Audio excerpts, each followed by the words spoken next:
後勤可能喺治療方面，其實上面嘅治療師係好支持我哋。基本上我哋有任何傷患啊，只要同佢哋講，佢哋都會盡量安排時間同我哋去治療、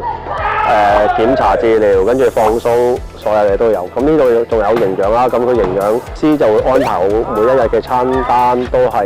營養係均勻嘅，咁就唔會油膩啦，即係唔會話因為體重而食唔食得嘢啊，或者因為太過熱氣令到個身體會病咁樣啦。咁都有心理醫生，但係呢個就比較難啲去支持我哋，因為佢個就得一個位，一個心理醫生。咁佢盡量都會想幫我哋嘅。咁其實喺運動心理呢度咧，我哋暫時見到啲選手其實都幾需要嘅，因為練得太過壓抑啦。咁其實需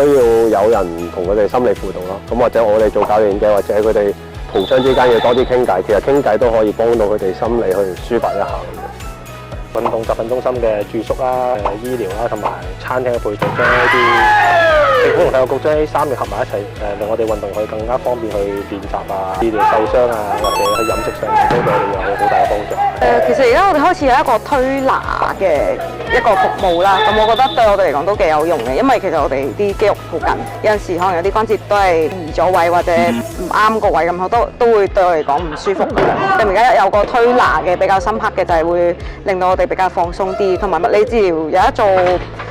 有得做唔同嘅一啲訓練，為唔同嘅運動員做一個個人化嘅服務都比較深刻。我覺得係全方位咁樣幫助自己維持個水準啦，包括係有陣時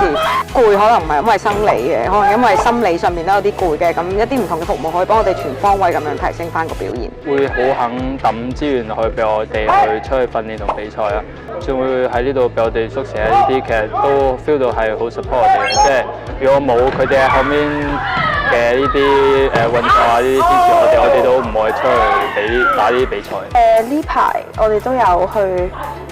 督手指驗血，都會了解自己嘅身體狀況係比較疲勞啊，或者血紅蛋白高定低，咁就可以一直幫住自己嘅身體。澳門隊亞運加油！我撐澳門運動員。我撐澳門運動員。